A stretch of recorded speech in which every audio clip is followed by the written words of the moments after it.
Welcome back to Whiskey Uncut. I'm your host, Paul, joined today by the man in the teal shirt, James. Thank you. Glad to be back. So, something historical happened today, James. I broke my first Glencairn. Oh. I've never broken a Glencairn before. That's weird. I don't think I have either. I've literally broken every other kind of glass that you could possibly break, but I don't think I've ever broken one. Yeah, I have literally been drinking whiskey for 7.5 years, almost exclusively out of Glencairns. And never broke one? And they're pretty fragile. You know, if they fall over, like if you drop them and anything hits like the top lip, because it's crystal, they're very fragile. But they're really durable if you just drop them because the bottom is so heavy. They'll almost always land straight down and they'll just bounce. Like it's been amazing the number of drops. Like I've dropped it from like 30 feet before and it's been fine. But today it just like tipped over like 4 inches and shattered like everywhere. So See, I've definitely dropped them on the side, but it's nice because they have that little like ball at the bottom. And so if they don't fall too hard, they just sort of hit that and roll. And they don't even spill if you don't have too much whiskey there. But yeah, you must have just hit it. I'm imagining though these things like explode. Yes, little shards of crystal everywhere. Nice. It was a real pain to clean up.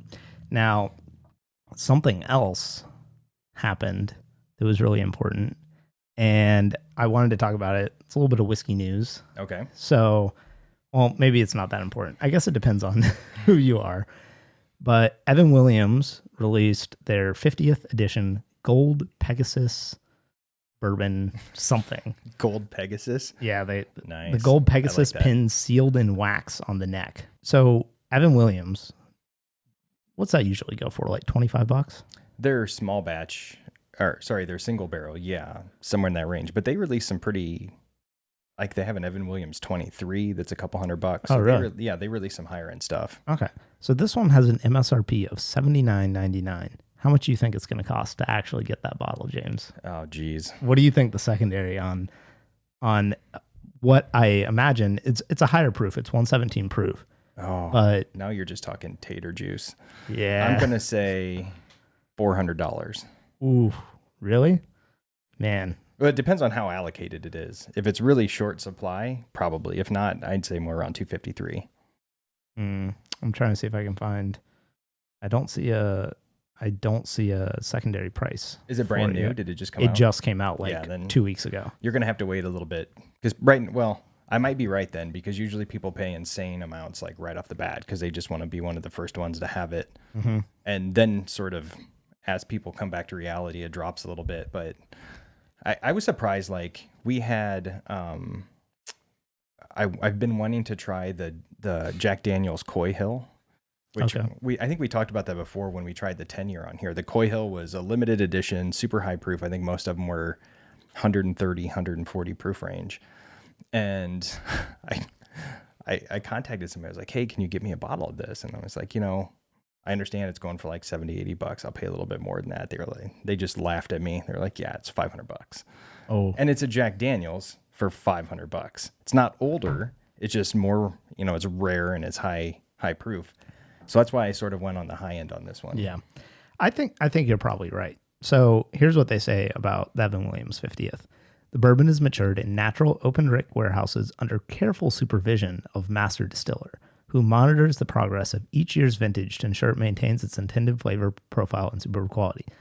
That's all whiskey. Every bourbon. That's every whiskey That's ever. Everything, yeah.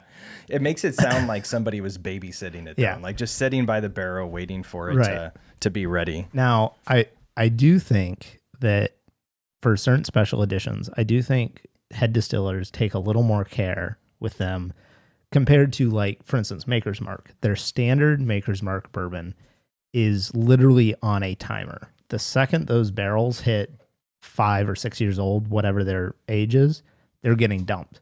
Nobody's going around and tasting all of those barrels. They got to clear it out. They got to make room for new stuff. So they're on a pretty quick turnover. Right. And they're dumping thousands of barrels per batch. So yeah, the head taster is probably going to taste the batch and then maybe tweak it a little bit.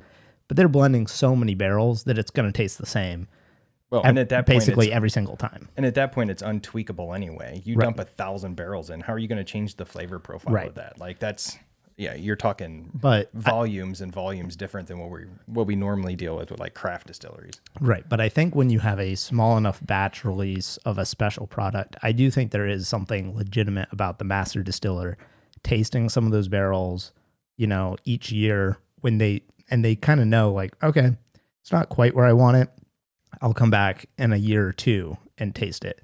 But it's not like he's trying it like every few weeks and like, all right, this is the day. This is it doesn't change that fast. No, it's not like like squeezing a melon to know when it's like ripe or anything. You just sort of know. And these guys know so well that, they know their product so well too, that they know where it's aging and where it's at in the rick house and what to expect and how the flavor profile is going to change over time. Yeah.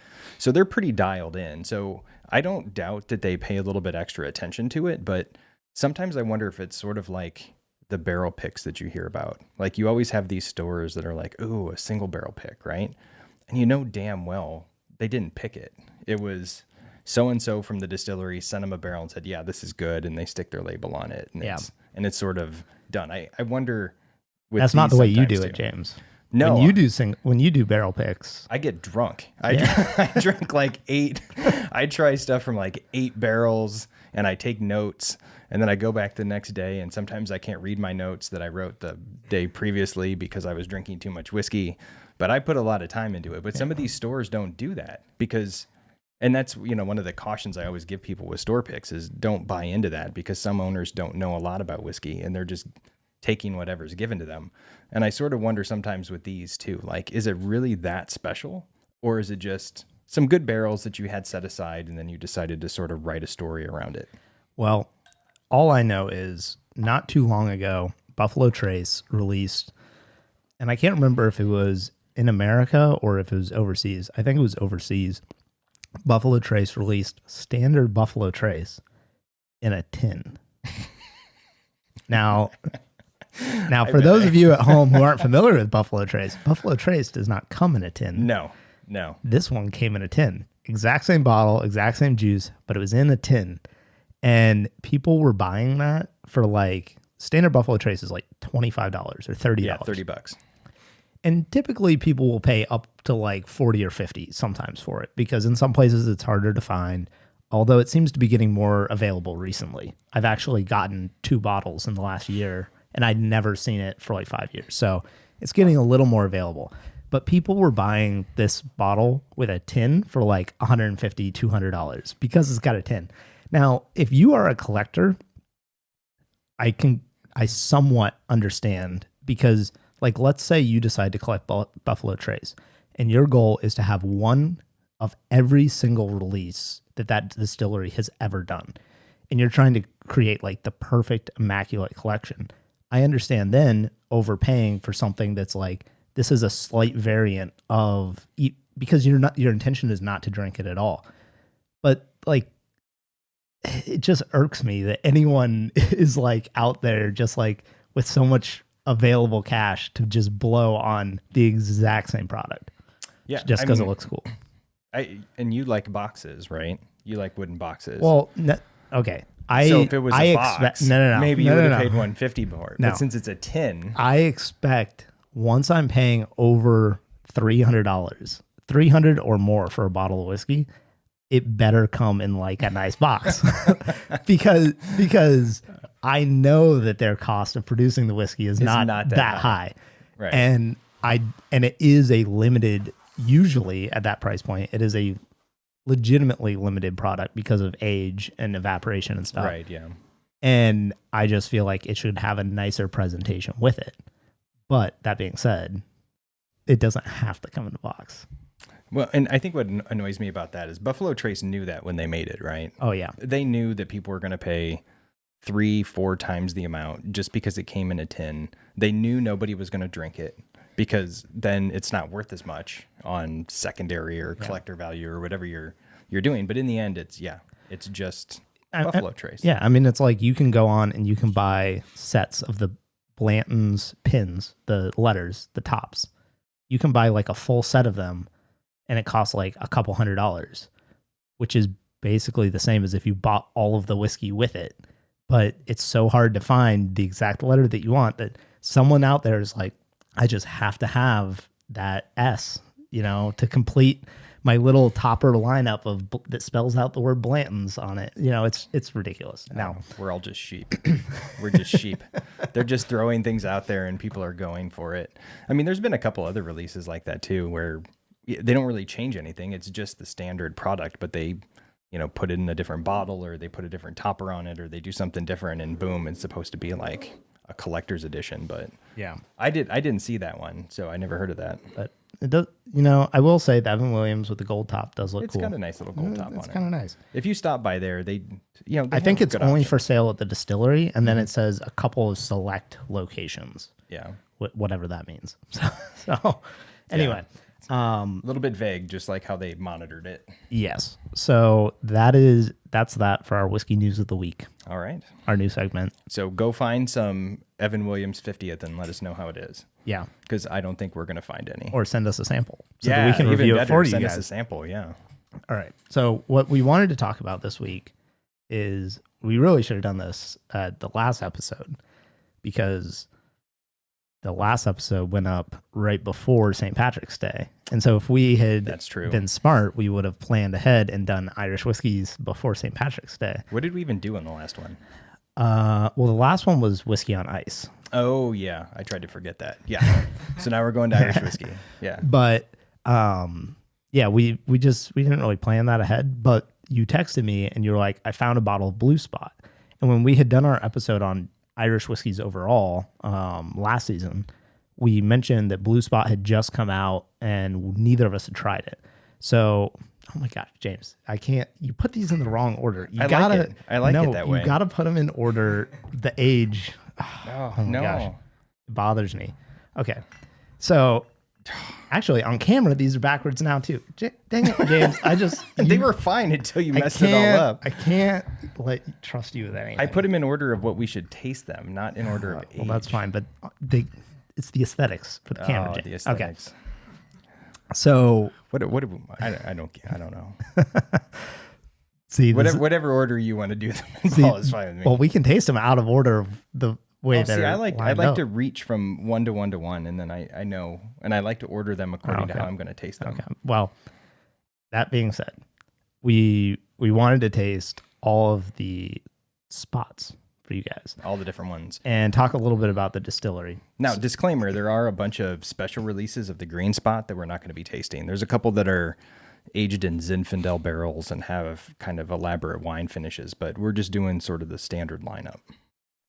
And I have not had any of those, to be fair. I haven't either. I think I maybe had a pour of one once, but it's been a long time.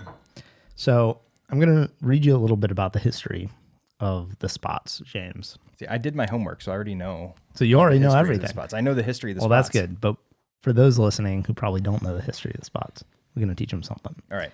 Now, real quick, before we get into this, I think we covered this in the Irish whiskey episode, but the Green Spot, Yellow Spot, all these, they are now produced by the same company that owns Jameson and Redbreast. And so a lot of people perceive these as like the competitor to Redbreast as far as premium Irish whiskey.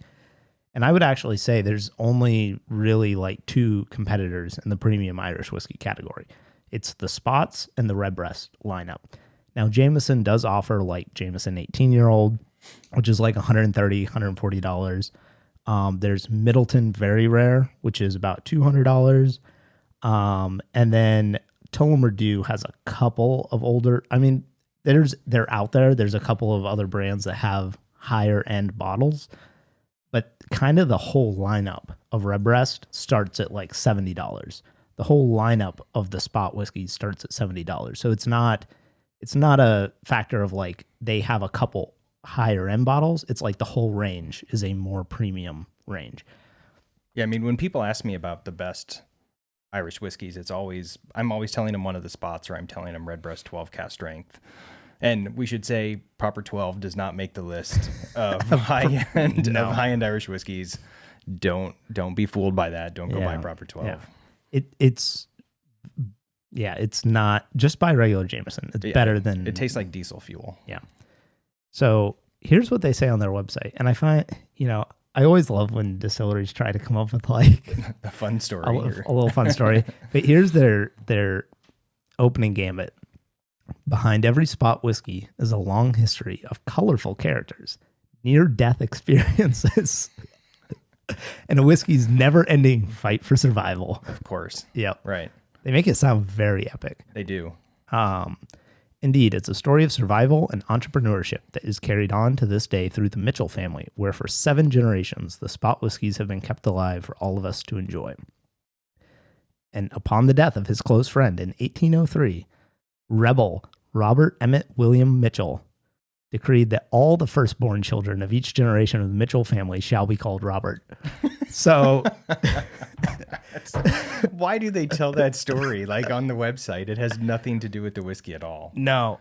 Okay, here. I do think it's important because it's like the history of the distillery. It's not specifically about the whiskey. Robert? Like, I don't care what their name is. I get the history of the distillery, but just the fact that somebody decided to name everyone Robert doesn't mean a whole lot to me. I just think it's funny because it reminds me of In the Office. There's an episode where Michael goes bankrupt and his accountant's like, well, you could declare bankruptcy, that would get you out of your debt. And Michael just walks out in front of everyone and he's like, I declare bankruptcy. And just tell everyone. Yeah. And they're like, Michael, it doesn't do anything to just say it. And he's like, I didn't just say it, I declared it. That's what I think this is. When it's like William Mitchell decreed. Is that right? How do you do that? So like if I just wrote a decree that said every child born after me in my family must be named Paul forever. Is that like a legally binding document? No, but it's a great story if you ever open a distillery or anything. But no, I don't think so. All right. So I'm going to look into this. Of course, I'm not like a wealthy Irish family either. So I'm going to look into this because I feel like there's some things I could be decreeing. But what makes a decree? Yeah. So this tradition has continued right up to this day with the current Mitchell, Robert Jonathan Mitchell. His son, Robert Mitchell. Oh my gosh, it's just... I think that's without saying that it's Robert. I know. I like how they then named them after they said that they're all named. Right, they're all named Robert, but we're going to tell you each specific name so you know the middle name. And then here's the last sentence. In other words, there are a lot of Roberts. You are correct. That's what happens when you do a decree. At least it makes us laugh. It does. See, that's it does. Good. All right. Reputation. Our single pot still family of spot whiskies find their roots in one of Ireland's last remaining wine merchants and whiskey bonders. So basically, this brand started back in the early 1800s, and they were creating single pot still Irish whiskey rather than like a blend or something else, which is kind of it's like the more premium style of Irish whiskey. And the spot names, red, yellow, blue, and green, came from the Mitchells maturing their whiskey in casks under the streets of Dublin in their network of underground cellars, which that's kind of cool. Like, I'll be honest, that's cool.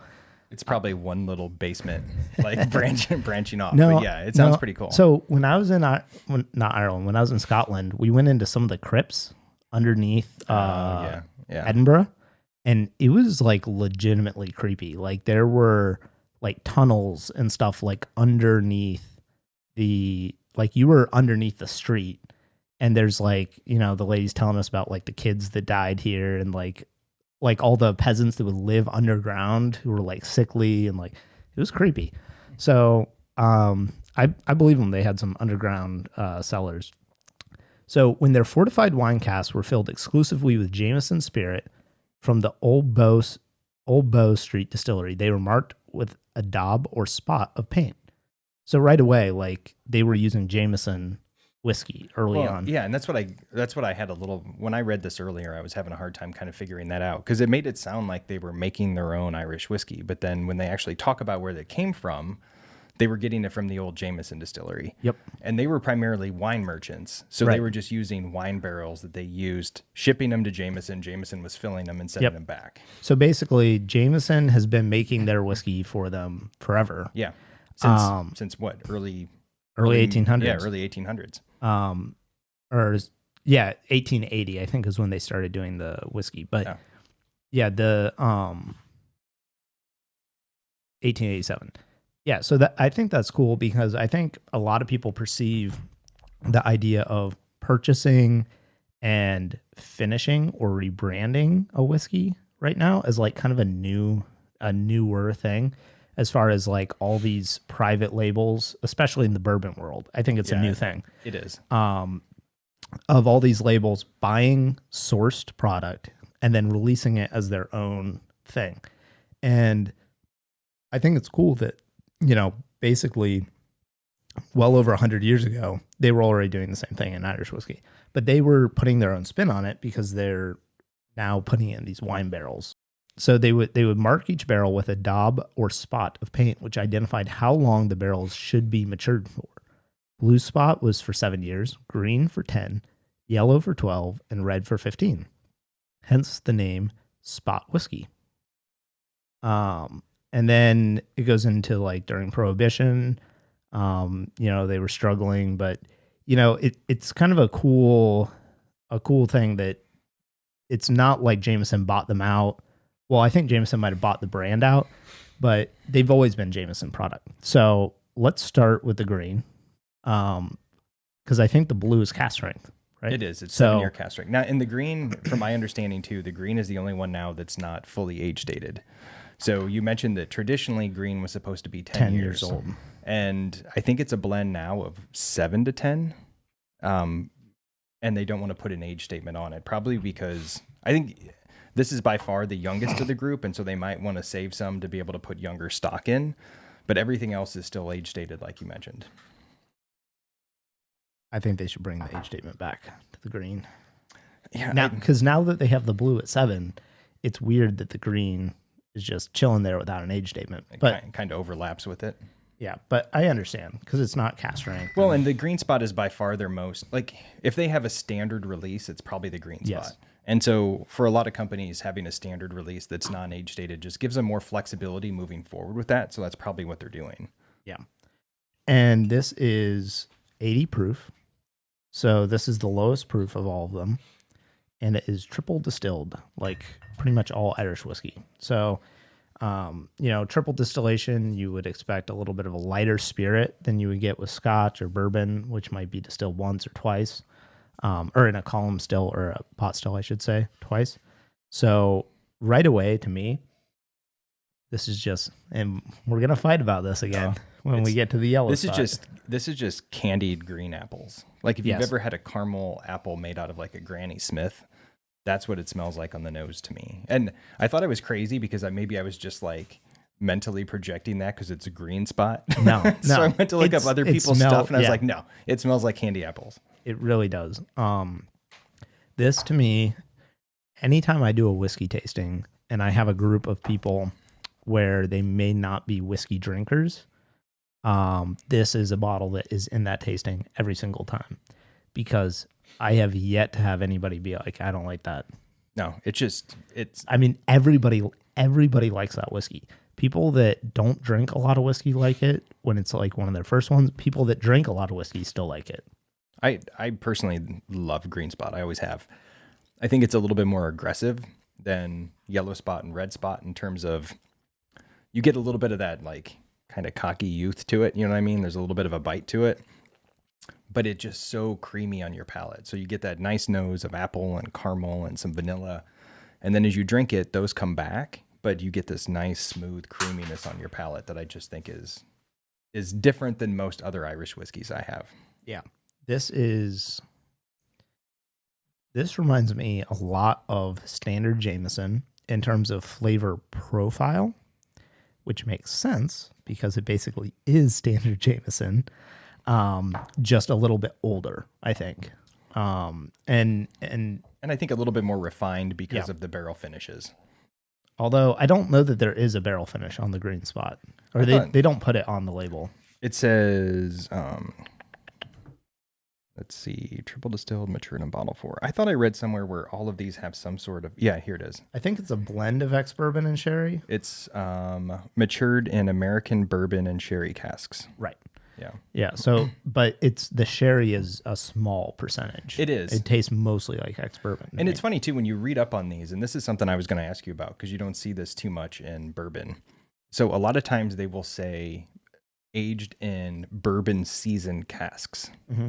to me, that means that it necessarily wasn't aging bourbon the whole time. That they took a barrel, they dumped some bourbon in it, seasoned it, quote unquote, and then probably dumped the bourbon. Yeah. And I've seen that a lot with wine too. And we've talked about this where people will make their own sherry or they'll make their own port. And it's kind of a crappy sherry or port, but they just want the barrel. Yeah. And so they season it by just putting it in there, letting it sit for a while. So it doesn't necessarily mean that the barrel they used before, like, aged a bourbon for 8 years. Right. And that's an important note to think about too when you see sherry cask is like if it's an American sherry cask, that typically means it was an ex-bourbon barrel and then they put some sherry in. So like there's a little bit of both influencing it. But even if that's not the case, even if it's a fresh barrel, that American oak is still going to taste different than a Spanish sherry cask. So like if you see with, sherry cask from Spain or typically if it's like actually states like Oloroso or Pedro Jimenez or something like that, it's usually an actual Spanish sherry cask. While you're kind of looking that up, do you taste any sherry on the palate? I don't really pick up a whole lot of sherry. No. I'm pretty sensitive to sherry. That's what I'm saying. Yeah. I mean, it doesn't. The only thing that gives away to me that there might be a small influence of sherry is I don't get like the coconutty character that I typically get with Scotch or Irish whiskeys that are aged exclusively in ex-bourbon barrels. So like there's a little bit of a fruity character to it that kind of makes me think that it's small percentage sherry, right. Similar to the way Glenfiddich 12-year-old tastes. But here's what they say about the Grain Spot. It was originally produced exclusively for the Mitchell family, who commenced trading in 1805 on 10 Grafton Street in the heart of Dublin City as purveyors of fine wine and confectionery. So this was exclusively for their family, supposedly. I feel like every distillery says that about one of their releases. And there's usually something that they had hidden away in some sort of family vault that they were keeping. And it's funny because more and more that I go to places, they have those. Yeah. Like I just went to Kazuba and Sons down in St. Pete, and they're like, "Oh, do you want me to give him a sample of that barrel?" And he's like, "No, that's family barrel." Yeah. Like they definitely set things aside. So, but what's always interesting to me is I feel like a lot of brands, that's not like their most premium thing. It's something that they can just drink all the time and not really have to think about it too much. Exactly. It's like this really nice, and this is where on like for bourbon, Elmer T. Lee came from originally. That bourbon originally supposedly was Elmer T. Lee's, like that was the one that the barrels that he would hold aside to just for him to drink from, basically. Same way with larceny, right? Didn't that come because somebody would they were saving barrels of them? I don't know about that one. And they would go in and steal a little bit with a thief out. That makes sense. And take it home to drink. Yeah. So, I always think it's cool that that's rarely like the most premium bottle, but it's always, anytime I see that, I'm never like disappointed by those whiskeys. I feel like they're always a really solid pour and usually a good value in terms of the range of a brand. So this says aged between 7 and 10 years. This whiskey has been matured in a combination of new bourbon and refill bourbon casks as well as sherry casks. So yeah, I think now on the tasting notes, they give us orchard fruits and barley in the background with toasted wood. And I think the orchard fruits is accurate. I think that's where we're getting the apple, the pear, kind of stuff like that. I don't really get the barley. I don't get too much barley in it at all. I was wondering about that with you because you drink more malt whiskeys than I do. But I don't get too much in it. I mean, I can tell that it's a malt. Right, yeah. But it doesn't have that sort of like dirty, funky quality that you get a lot of times with malt. I wouldn't characterize it as tasting or smelling like barley. It does in the sense that I can tell that it's not bourbon. I can tell that it's Irish whiskey. Yeah. And then on the palate it says green apples, toasted oak, lingering spice, and cloves. And I don't think it's distinct enough to go to like specific spices like cloves and stuff. But I don't really get any clove. Clove to me is a heavier flavor, and I mean this is the heavier bodied out of this group compared to yellow. It's a heavier body to me. It's just not. I mean, I guess again, I'm talking about it in terms of like, I don't think it's a delicate whiskey. Yellow and red to me are delicate whiskeys. This is more of a rustic quality to it. That's just my take.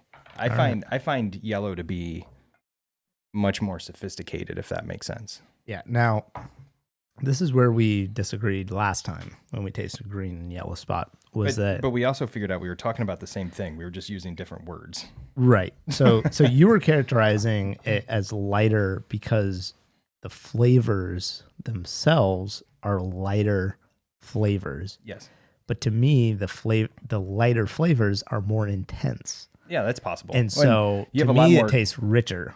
You have a lot more finishing going on here too. This is bourbon, sherry, and then Malaga wine casks. Mm-hmm.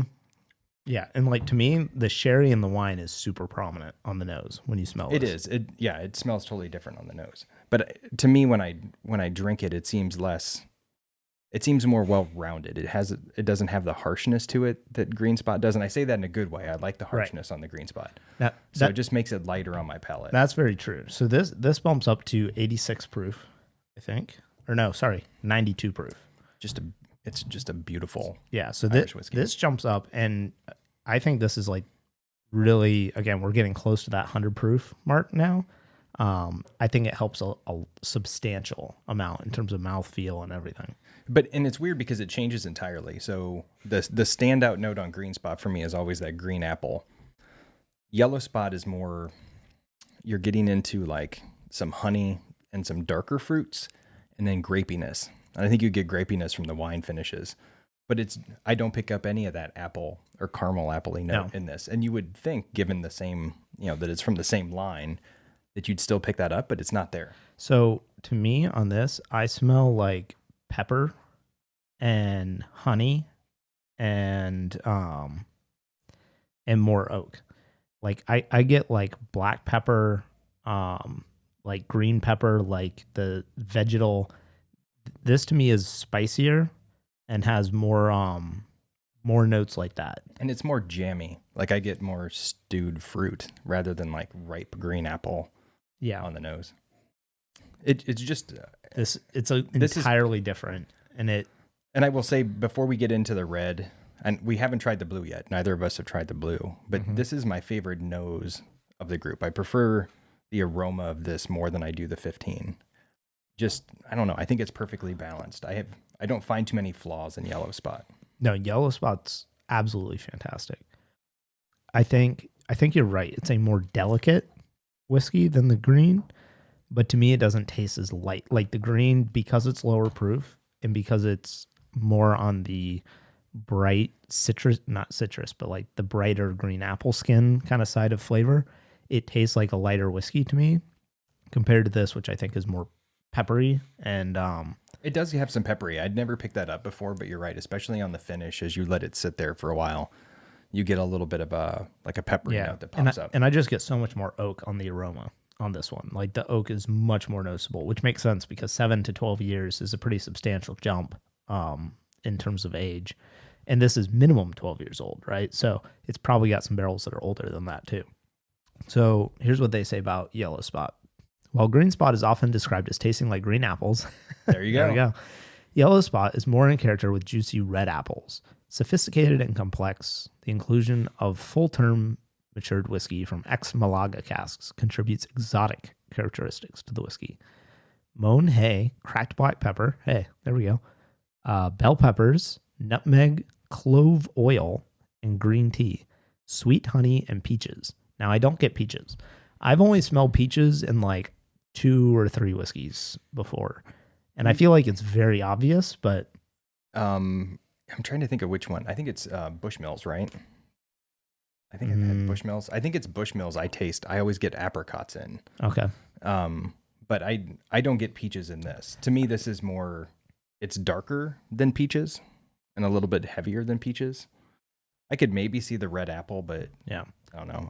I think it's more just like a stewed fruit kind of cooked. Yeah, it's a general cooked fruit.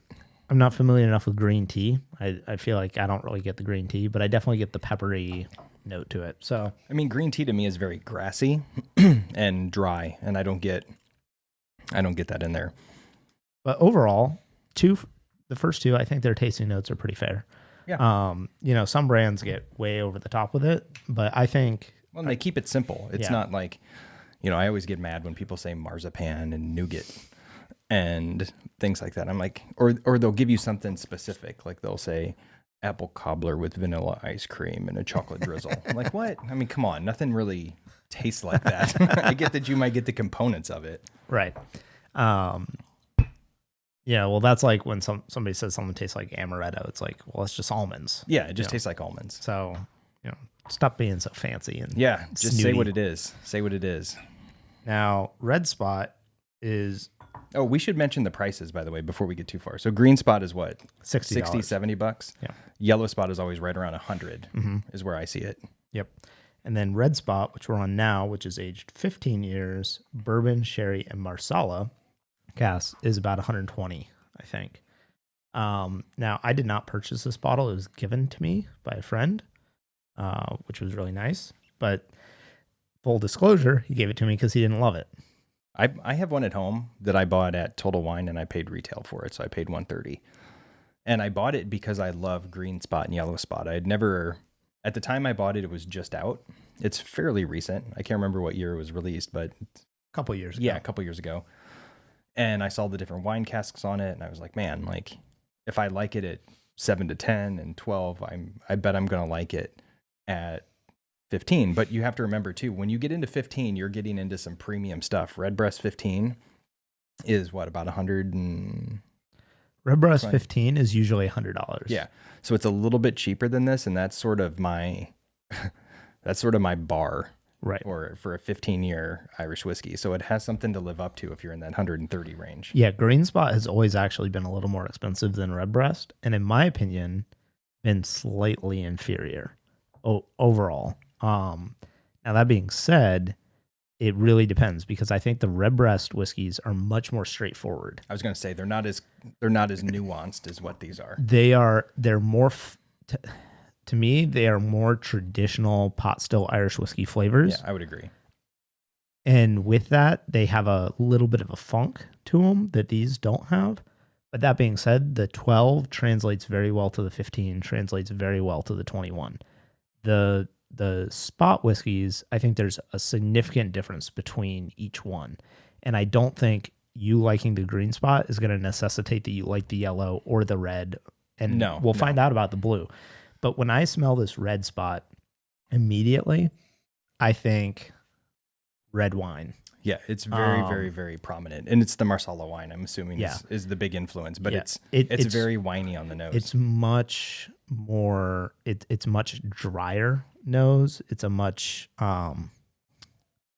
it just... To me, it's like a wine cellar. It has that sort of funky, dusty note on top of the wininess to it. So it smells like if you walked into a wine cellar.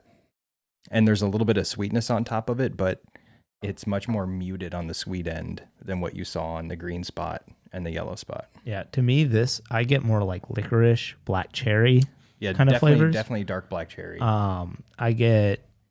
This one starts to go more medicinal to me in terms of flavor character. As far as those black cherry, the licorice kind of flavors, it gets a little more, I don't know, it loses a little bit of that whiskey sweetness to me on the nose. It's just very fruity. Like the fruit is almost overwhelming on the nose. It's hard to get past much beyond it. And I've never had have you had Marsala wine just by itself? I don't think so. I haven't either. So I don't know what it's going to impart, but my guess is it's kind of funky and heavy. Yeah, it's still a fortified wine. Yeah. And you pick up a lot of that on the nose.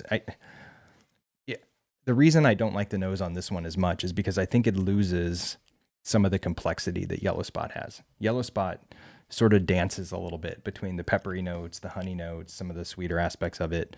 This one to me just punches me in the face with that fruit character. And so I lose a little bit of the complexity, I think, on the nose. But I like it on the palate a lot. The one thing I will say about the aroma on this is I have not had another whiskey that smells like this. I do get some nuttiness on the aroma and a little bit of leather too. Now we're getting into the older age. So I don't know if it's fair to say that it's not as complex as the 12.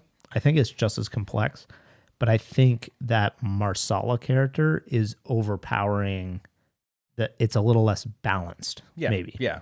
That's a good way to put it. And that's what I That's what I was trying to get at. I think like I have to spend a lot more time with this one to get, because I got to get my palate and my nose acclimated to that Marsala character, and then I can start kind of get some of the other flavors coming out. And that's what when I drink this at home, I drink it when I want to sit down and like think about something. Like if I'm sitting down and I'm doing some work, or we're playing cards and we're having conversation, like this is a good one because you can kind of work your way through it, try a few different sips, think about it. It's a good one to share with friends, because I've noticed that most people sort of agree on the palate of green spot and yellow spot.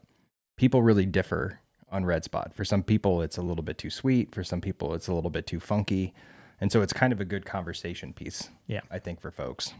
So here's what they say about red spot. Red spot pot still Irish whiskey is matured for over 15 years in a combination of American bourbon, Spanish sherry butts, and Sicilian Marsala wine casks.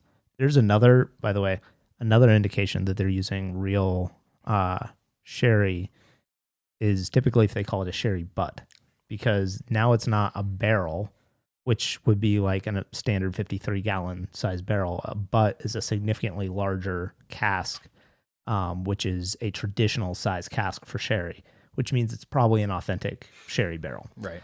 And Sicilian Marsala wine casks, all contributing in rich and complex flavors, making it the top spot in the range. I see what they did there. Yeah, that's funny. Aroma: rich cooked fruit, baked apple, mango. Yeah. No.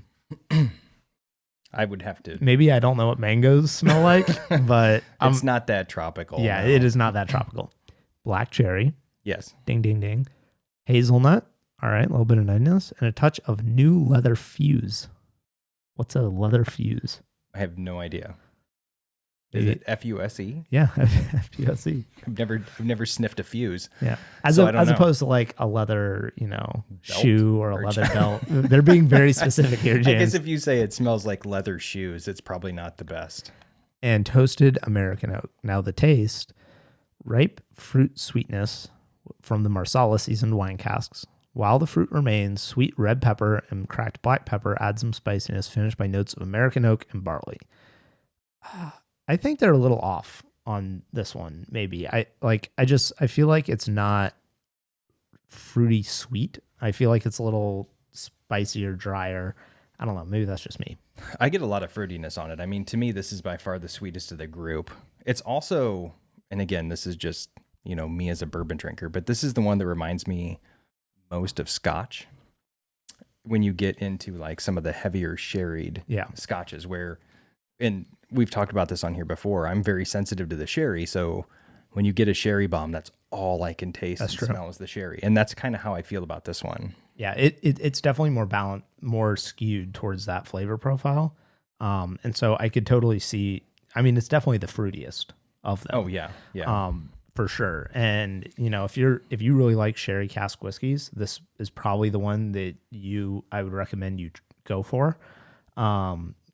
But it's just, there's just something missing on the finish to me that I don't see spending over $100 for this. No, between the two, I'd rather spend $100 on yellow spot than $130 on this. Yeah, especially because I even see the yellow spot for $90 sometimes. Now, if they were both $100, I'd probably be torn. I'd probably buy, because it depends on mood for me on these. But most of the time, I'd probably lean towards the yellow spot. I agree. So, by the way, look at the color difference in these, like moving from the green to the yellow to the red. Now, we don't know if these are natural color, though. I have no idea. Probably no not. Idea. My guess, looking at this gradient, probably not. Because I would expect them to be a little bit more close. Although, I guess these, especially yellow spot and red spot. The 12 and the 15 are pretty close. But I don't know. That 15's dark, man. Yeah. It could be real. It's really hard to say. Color is there are sherry cask whiskeys that are like black, and there's some that are like only slightly red and still taste very heavily sherried. So, but it's funny because like the color definitely influences your perception of the whiskey. Oh, that was solid. Like you look at the 15 and how dark it is, and you expect it to be rich. Yep. And as you would say, opulent, opulent, and very heavy on the palate. And you get that, whether or not it's like kind of I poured some already. Oh, okay. Whether it's kind of an unconscious thing or not, you sort of pick it up. There you go, Tyler. I'm super excited to try Blue Spot. Yeah. Now, we need to ask Tyler. Tyler, have you been tasting these along with us? I didn't see you grab them. Okay. Well, last time at the end of the podcast, we stopped the podcast and Tyler goes, I'm drunk. So I think he's taking it easy. Okay. Today. Well, once you try that Blue Spot, we'll get your thoughts on it because we know man, you're still warming up to the cast strength whiskeys. But I'm really excited for this because Redbreast 12 cast strength is kind of my penultimate Irish whiskey. It's not the absolute best that I've ever had. Like the Redbreast 21 is better, but relative to price and, all things considered, it's like the one that I always recommend to people. So I'm very excited to try this. Oh, the nose on this is is like just chocolatey. Like, is that what that is? Yeah. Yeah, there's definitely kind some of chocolate. like a cocoa aspect to it. But I get a lot of like burnt brown sugar, kind of creme brulee style. Mm-hmm. Yeah. Like it smells really good. It's a really pretty nose. And this one specifically says non-chill filtered, matured for at least 7 years in bourbon, sherry, and Madeira. I love Madeira finished whiskeys. Oh, yeah. That's probably, so Madeira is very similar to port. And port is something that I always get a little bit of a chocolatey kind of character from. Yeah, this is, you could sit here and just smell this for a long time and pick up different things to it. Again, it doesn't smell like any of the others.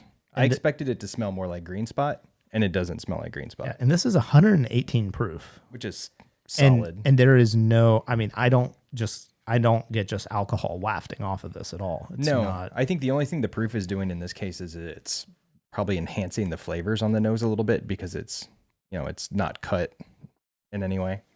Mm-hmm. Oh, that's really good. That's really tasty. Okay. All right. It's noticeably spicier. Ooh. How much was this? I don't even want to say. So I think it's going for like... I think the MSRP, let me double check, but I think the MSRP is like 130 or 120. It's below that. I think it's below 100, but you never see it at that. Let me check real quick. I should be having Tyler look this up. Total wine 110. Okay. I paid 150 because I had to get it through some like covert channels. Yeah, well, I see it going for like 500 on some places. So I didn't feel bad paying 150 for it. But Drizzly has it for $90. That's where I saw it. I think it right around 100. So now I will say where we live specifically, there are multiple whiskeys like Glendronach 15. If you try and buy that bottle here, there's only one store that I know of that gets it, and he charges $150 for that bottle. But he's the only person in town that has it. And if you drive to Orlando, it's a $75 bottle. Right. So there's definitely, there are whiskey prices, are just heavily skewed all the way around based on your geographic location, your specific retailer, what they paid, what deal they got, what the market value for that bottle is, how rare it is, how easily it is to sell. Like there's very little standardization of what you can expect from prices. But based on what I'm tasting for this, I would say if you see this on a shelf at $100, buy it. Oh, absolutely. Buy it right now. Yeah. This is fantastic Irish whiskey. I don't regret buying it at 150. So if I saw it at 100, I'd certainly buy it again. Yeah. And by the way, the reason I was willing to pay a little bit extra for this, because I usually don't want to pay. It's because I told you we could buy it with podcast money. No. I already bought it before that. The reason I decided to buy it anyway was I have to calculate my odds of getting a bottle. So let's say this would show up on a shelf. Really, Total Wine in town is the only one I know that carries these on a regular basis. What are my odds of being there on time to get it? Because I knew it would sell quickly. Right. Because whenever you say cast strength, people lose their collective minds. So I assumed that it would go fast. So I was willing to pay the extra money just to not hunt and not get caught in the rat race of it. And I'm glad I did, because to me, everything gets this. It's not fruity sweet. It's more caramely, butterscotchy, creme brulee sweet. Yeah. And then you get the cracked black pepper on the finish. and it leaves this nice little warming sensation on the back. You know what this tastes like to me? This tastes like you took all 3 of the other spots and put them together and made it cast strength. It tastes to me, the Madeira gives it more of the rich, fruity character than either the yellow or the green. Not to the extent of the red. It's got a little bit of the more sweet, light flavors from the green. It's got some of the pepper from the yellow. Like this kind of homogenizes all of them, or homologates. Is that the word I'm looking for? What is a homologate? A homologation? Homogenize. Yes, that's probably. I think correct. I think it's homologate. I've never heard of. I've never heard of the Earlier word when I was asking homologate. about like stock cars, that was the word. I was like the term Homologate. homologate. Yeah. As in like all the cars are equal, but I don't know if that applies here. Homogenizing. Homogeneous is like uniform. Yeah. Homologate. Yeah. That's not right. So it was homogenized. It was homogenized. Yeah. Okay, yeah. Yeah. Homologate is to standardize the like stock cars and stuff though. But see, that's why I don't know it, because I don't pay attention to stock cars. It sounded sciencey. It did. So yeah, Man, the longer this sits here, smell that and tell me it's not kind of butterscotchy. it is. It's yeah. crazy. I've never gotten butterscotch on an Irish whiskey No. before. And actually, I would say this tastes the least like an Irish whiskey. It's more towards the bourbon profile than the rest of them. Yeah. But the wine cask gives it a fruitiness that you don't normally get in bourbon. Yeah. I'm so glad, James, that you told me that this bottle was for me and that you're leaving it here with me I mean, the first thing I thought of, to sleep with at night under my pillow. I was like, how much do I love Paul? I was like, $150 is minimal compared to my love for you. Oh, thank you. So I decided to do it. Yeah. That's the kind of person I am, Paul. Yep. So I'm a giver. I think you've had too much of this blue spot. I'm telling you what, whiskey. though, if I had to pick one of these to have on a daily basis, I would pick the blue spot. Yeah, if I could just have one of these instead of the other 3, I would just have the blue spot. Like, I love all of them, actually. But, like, if you told me I could have one blue spot or a bottle of each of the rest, I would just pick one bottle of the blue. Legitimately. Like, I think so, yeah. I think it's, as someone who drinks a lot of whiskey, I think this is a more special whiskey than the other 3. And I feel like it's a more maybe accurate representation of what their product tastes like. Because especially with 15, I feel like it gets covered over with other things. Even though this is in the Madeira cask, I don't think it covers over the complexity of the spirit at all. I agree. I do think so. What do they say about this? I'm really curious to see their tasting notes. on this one. $110 or $100 for a 7-year-old whiskey, even if it's cask strength, is steep. It is. But it's totally justifiable based on the price of their standard green spot. It's $70. You're paying 50% more and getting 50% more alcohol. So their pricing is actually very, it's totally in line with what you're already paying for the spot range. I think the fact that because of the rarity and the exclusivity, it's going up to 150. I think that's going to be a huge turnoff for people just because of the perception of age statement. Yeah, and that annoys me so much. It does annoy me. Age means very little. It does. When but it beyond sounds a certain point. But it sounds ridiculous to say I'm going to spend $150 on a 7-year-old Irish whiskey. I've just come to the point where I don't even pay attention to it anymore. Yeah. To me, it's more about what the flavors are. And like a 7-year in like a craft product is old. It's old as hell, right? But a 7-year in an Irish whiskey is young. So it's sort of all relative. Blue Spot is 7 years old, and it is aged in bourbon cask, sherry butts, and Portuguese Madeira casks, all bottled at cask strength for you to enjoy. A light mix of pineapple, kiwi, green banana, and lime zest, followed by pot still spices, baked apple, hazelnut, and toasted wood. Now, I don't get kiwi and stuff like that. It tastes fruity, and it tastes, like I said, it's closer. It's on the lighter end of the fruitiness, like the green spot. Yeah. So I can kind of see where they're going with like green banana. Like I can kind of, but I don't think it's distinct enough to get To me, banana is more like, I get banana from like Jack Daniels, and it's a very like distinct banana note. Like, I don't like, maybe the banana skin, right? like, you know. Yeah, I mean, I can see like if you just said those flavors, pineapple, kiwi, lime zest, generically, I think it smells like that. See, but I don't think it smells like any of those specifically. No, I think of really light flavors, and I don't think this is light per se. And then on the flavor, you get mix of fruit, clove oil, cracked black peppercorn, sweet spices, vanilla, and cinnamon add to the wood's nutty contribution. There's that vanilla. That's the creme brulee aspect that I get with a little bit of burnt brown sugar. The pepper to me is more prominent in this, I think, because of the higher spice or the higher proof. And so it finishes with that pepper spiciness at the end. And then for the finish, they just repeat every tasting note that they listed, literally like verbatim. All of it carries over to the finish. Yeah.